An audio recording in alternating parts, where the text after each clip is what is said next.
SR হয়েছিল 2003 সালে। তখন বুদ্ধদেব ভট্টাচার্য মুখ্যমন্ত্রী, সিপিএম বামপন্থীরা পশ্চিমবঙ্গে ক্ষমতায়। আমি তখন তৃণমূল কংগ্রেসের উত্তরবঙ্গের গ্রাম পঞ্চায়েতের প্রধান। তখন আমরা একটা এসআইআর দেখেছি। এসআইআর পদ্ধতি ছিল বাড়ি বাড়ি দিয়ে ভোটারকে তার বাড়িতে কতজন 18 বছরের উপরে আছে সেখান থেকে লিপিবদ্ধ করা হতো, খসড়া তালিকা টাঙানো হতো, আপত্তি নেওয়া হতো, সব কিছু করা হতো। তার পরিবর্তে আজকে 2003 সাল থেকে এসআইআর করে আজকে 2026 আবার নতুন ভাবে আমরা এসআইআর আমূল পরিবর্তন হয়েছে। এসআইআর আগের দৃষ্টিভঙ্গি ছিল যে প্রকৃত ভোটার, পশ্চিমবঙ্গের প্রকৃত ভোটার সেই ভোটার তালিকায় লিপিবদ্ধ করা। তখন ছিল যে মৃত ভোটারকে এসআইআর পদ্ধতির মাধ্যমে এই ভোটার তালিকা থেকে বাইরে বের করে দেওয়া, পরিবর্তিত পরিমার্জিত ভোটার লিস্ট তৈরি করা, এই এসআইআর। আর এবারে এসআইআর বিজেপি এখানকার নেতা শুভেন্দু অধিকারী বেঁধে দিয়েছেন। এবারে এসআইআর মানে তৃণমূল কংগ্রেসকে যে লোক ভোট দেয় সেই ভোটার দিককে 1,20,00,000 ভোটার দিককে ভোটার তালিকায় যে কোনো ভাবে বাদ দিতে হবে। এবারে এসআইআর মূল জায়গা হচ্ছে খসড়া তালিকা। গণেশ কুমার বিবৃতি দিলেন যে 2002 সালে যাদের ভোটার তালিকায় নাম আছে বা তার সঙ্গে রিলেটেড যারা এখন ভোটার 2025 সালের ভোটার লিস্টের তালিকায় নাম আছে তাদের কোনো নথিপত্র দিতে হবে না, এমনি তারা ভোটার লিস্টে নাম দেবে। গণেশ কুমারের বিবৃতি। আমার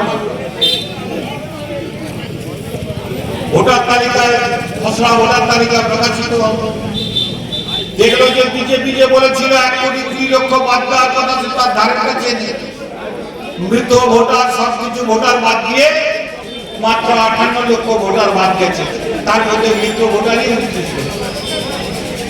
তাহলে কি করে যাবে? বিজেপি কিন্তু জেতাতো।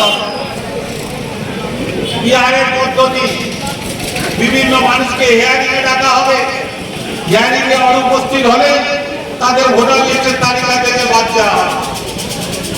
বিহারে বিজেপি গভর্নমেন্ট ছিল, বিজেপির লোকরা যদি হিয়ারিং এ অনুপস্থিত থাকতো তাহলে তাদের ভোটার তালিকায় গেছে, নাম উঠে গেছে।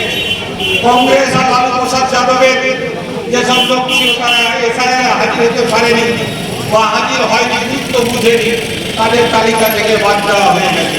কারণ সেখানে বিজেপি পরিচালিত এনডিএ সরকার ছিল।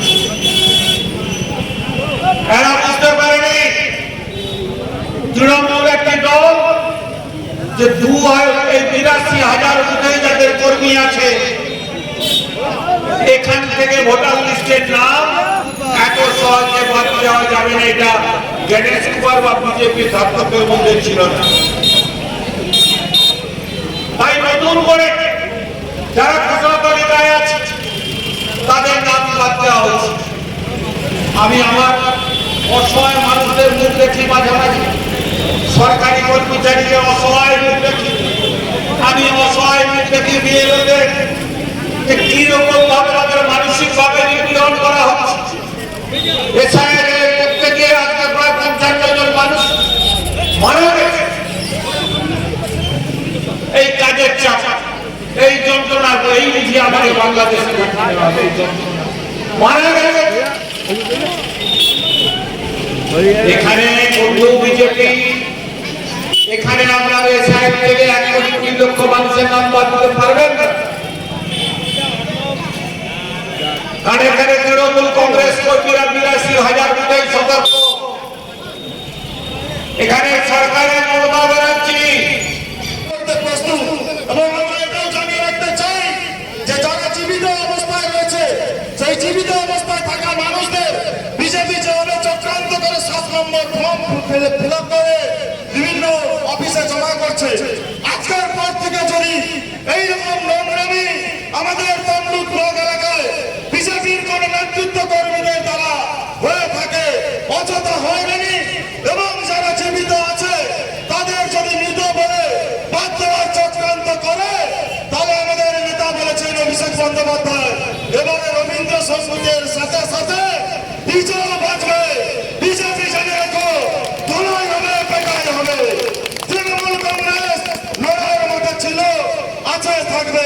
এবং আমরা প্রশাসনকে অনুরোধ রাখছি, যদি এইরকম ঘটনায় আপনাদের কোনো আধিকারিক যুক্ত থাকে বা আপনারা আধিকারিকরা যোগ সাজেশ মিলে বিজেপির এই চক্রান্তে ফাঁদা পা দেন, তাহলে তৃণমূল কংগ্রেস কিন্তু লড়াইয়ের ময়দানে বুঝে নেবে।